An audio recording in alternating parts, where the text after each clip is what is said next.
Bonjour à tous, aujourd'hui je voulais vous parler du Conseil européen dont il y a eu l'accord en fait ce matin et se poser la question finalement, est-ce que cet accord est une journée historique pour l'Union européenne, comme on vient vous le dire, notamment dans les médias, ou est-ce que la France est le pigeon de l'Union européenne? Alors ça avait commencé très tôt ce matin, c'était à 5h33, Emmanuel Macron avait fait un tweet en se vantant d'un jour historique pour l'Europe. Je lui avais répondu d'ailleurs directement que c'était un jour tragique pour la France et vous allez comprendre pourquoi. En fait, dans cet accord, il y a deux choses. Il y a le plan de relance qui a été le plus médiatisé, mais il y avait également le renouvellement du budget de l'Union européenne pour la période 2021-2027. Si on se base sur le plan de relance, évidemment, Emmanuel Macron et les médias français, et il y a même eu un tweet de l'Élysée dans ce sens-là, essayent de faire croire que finalement cet accord, ce serait l'Union européenne qui donnerait gracieusement 40 milliards d'euros à la France et que ce serait formidable et que cet accord serait une grande victoire pour tout le monde, une solidarité européenne, etc. En réalité, il n'y a pas d'argent gratuit, puisque ce fameux plan global de 750 milliards, qui a été baptisé d'ailleurs Next Generation EU, donc la nouvelle génération de l'Union européenne, on nous dit que c'est gratuit parce que ce serait l'Union européenne qui fait l'emprunt et qu'une partie serait remboursée via des ressources propres de l'Union européenne. Mais c'est se moquer du monde, parce que les ressources propres de l'Union européenne, on connaît la musique. Il y a eu le même artifice comptable auparavant en 2010-2011 où l'Union européenne avait finalement intégré des droits de douane qui étaient perçus avant par les États comme ressources propres et c'est finalement un artifice pour faire baisser artificiellement la contribution nette des États à l'Union européenne. En l'occurrence, quand il y a un grand emprunt de l'Union européenne, c'est exactement la même chose. Il faut savoir que l'Union européenne ne crée pas d'argent et l'Union européenne, le budget européen, les fonds européens ne sont rien d'autre que ce que les États membres de l'Union européenne leur donnent. Donc quand l'Union européenne va faire ce grand emprunt pour ce plan-là, ce qu'il faut bien comprendre, c'est que derrière, ce sont les pays qui vont rembourser et non pas l'Union européenne. Et donc dans ce plan de relance, j'avais déjà expliqué dans une vidéo précédente, il y a 750 milliards. En l'occurrence, ça a été divisé en deux volets. Il y a un volet qui est un volet de prêt aux États en difficulté qui, eux, vont rembourser ce prêt. Donc ça va se rembourser, si j'ose dire, naturellement. L'idée étant que les pays les plus en difficulté auront un meilleur taux via cet emprunt de l'Union européenne que s'ils empruntaient eux-mêmes. Et il y a une partie dite subvention où là, il y a un vrai transfert finalement entre certains pays de l'Union européenne et d'autres pays de l'Union européenne. Pour ce qui est du volet du prêt, certes, dans l'absolu, on peut se dire qu'il n'y a pas de problème parce que ces prêts vont être remboursés. Mais la France, comme les autres États, la France va garantir ces prêts, ce n'est pas l'Union européenne. Et la France va garantir pour à peu près 20% du montant total qui est de 360 milliards d'euros. Ça veut donc dire que la France va garantir pour 72 milliards d'euros d'un argent qu'elle ne va jamais toucher, elle n'en verra pas la couleur. Et en plus, il n'est pas exclu qu'un des États ne puisse pas rembourser. Donc ce serait la France qui devrait s'asseoir sur cet argent. C'est vous dire l'arnaque. Pour le volet subvention, rappelez-vous, dans le plan précédent, il y a déjà eu la voilure à baisser, et ça, on peut remercier les 4 frugaux, parce qu'il devait y avoir un volet avant subvention de 500 milliards et de près de 250 milliards. Maintenant, les subventions ne sont plus que de 390 milliards. Mais il n'empêche que la France, là-dedans, pour ne toucher que les 40 milliards dont on nous dit que ça serait extraordinaire, la France va verser entre 78 et 109 milliards d'euros. C'est absolument énorme si vous regardez ce qu'on paye par rapport à ce qu'on reçoit. C'est une perte sèche entre 38 et 69 milliards d'euros. C'est absolument colossal. Ça représente 1725 hôpitaux, la construction de 1725 hôpitaux. Et surtout, c'est un engagement qu'on se tient, parce qu'il faut rembourser au fur et à mesure jusqu'en 2058. Donc c'est un engagement de long terme qu'on est obligé de tenir. Les peuples n'ont jamais voté là-dessus, donc c'est encore un déni démocratique majeur.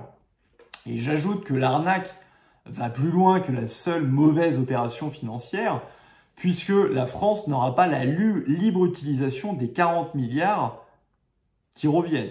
Donc c'est-à-dire non seulement on vous pique entre 38 et 70 milliards d'euros, mais le peu qui vous revient, vous n'avez pas le droit de décider ce que vous allez en faire. C'est l'Union européenne qui va imposer cela. C'est une véritable arnaque en soi.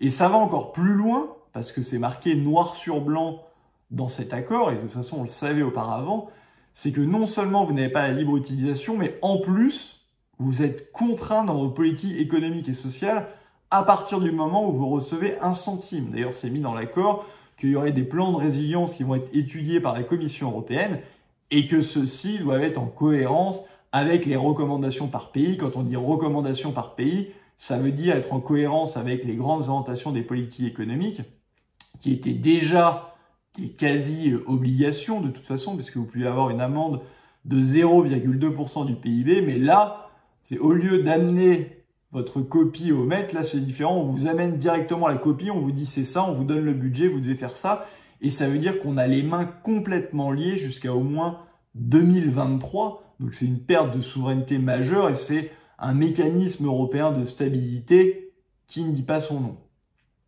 C'est complètement inutile en plus cette histoire de subvention pour la France, comme je vous l'ai dit, pour récupérer 40 milliards, on va payer 109 milliards. Il faut savoir qu'à l'heure actuelle, si vous regardez, en plus, la France, elle n'a pas besoin de passer par l'Union européenne pour emprunter, puisque la France, seule, a des emprunts à 10 ans à moins 0,16%. C'est-à-dire qu'on a des taux négatifs. Concrètement, ça veut dire quoi? C'est que si on avait fait cet emprunt seul, sans passer par l'UE, on aurait emprunté 109 milliards d'euros. Plutôt que d'avoir 40 milliards d'euros, on aurait eu 109 milliards d'euros à dépenser. On l'aurait dépensé comme on le voulait, sans aucune contrainte de politique économique et sociale, et on aurait même gagné de l'argent puisqu'on empruntait à taux négatif. C'est vous dire l'opération complètement ahurissante d'Emmanuel Macron, que d'ailleurs aucun chef d'entreprise sain d'esprit n'aurait accepté de signer ça. Mais pour Emmanuel Macron, c'est encore pire, c'est pour vous dire son incompétence et son idéologie d'Union européenne totale au détriment même de l'intérêt des Français. Mais un chef d'État, normalement, son rôle numéro 1, c'est de défendre les intérêts de ses concitoyens qui l'ont élu. C'est pas de faire de la politique de l'Union européenne. Mais non seulement il a signé cet accord-là, Emmanuel Macron, mais en plus ça a été celui qui l'a le plus poussé, quand bien même la France était le pays qui perdait le plus. Donc on est dans une sorte de folie furieuse. Et le problème, c'est que ça ne s'est pas limité, à ce plan de relance, puisque ça se reflète aussi dans le fameux budget 2021-2027, où Emmanuel Macron a tout sacrifié pour que les fameux frugaux acceptent de signer son accord européen et qu'il fasse son coup de communication. C'est absolument dingue. Il y a des exemples très concrets. Macron, d'ailleurs, s'est vanté d'une façon complètement ridicule après que la France avait sécurisé la PAC. Mais le budget de la PAC, qui normalement c'est le rare fonds de l'Union européenne où la France est le premier bénéficiaire, le budget de la PAC entre 2014-2020 et 2021-2027, ce budget-là, il va baisser de 18%. C'est pas ce que j'appelle sécuriser la PAC, j'appelle ça tailler dans la PAC, et nos agriculteurs qui sont déjà en difficulté avec tous les accords de libre-échange que négocie l'Union européenne vont être encore plus en difficulté, donc ils peuvent remercier le génial négociateur qui est Emmanuel Macron. C'est la même chose d'ailleurs, Emmanuel Macron avant se vantait qu'il allait arrêter les rabais, qu'il allait profiter justement du départ des Britanniques qui avaient été à l'origine du système des rabais sur la contribution. Ce sont des contributeurs nets qui veulent payer moins et qui obtiennent des rabais de la part de l'Union européenne.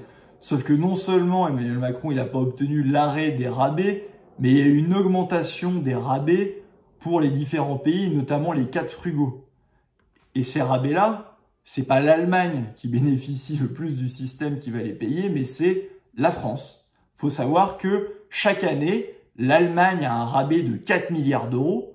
Ça a augmenté pour les Pays-Bas. Les Pays-Bas vont avoir un rabais de 2 milliards d'euros. La Suède va avoir un rabais d'1 milliard d'euros. Donc tout le monde défend finalement ses intérêts. Et Emmanuel Macron, au nom de l'Union européenne, Lui, il dit, bah, très bien, c'est nous qui allons payer. C'est exactement comme ça que ça va se passer.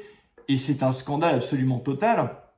J'ajoute qu'il faut prendre en compte là-dedans que le budget de l'Union européenne, entre le précédent exercice et celui-ci, est en hausse de 12%, quand bien même il y a eu le Brexit, donc la perte d'un contributeur net, et il faut ajouter à cela la hausse des différents rabais.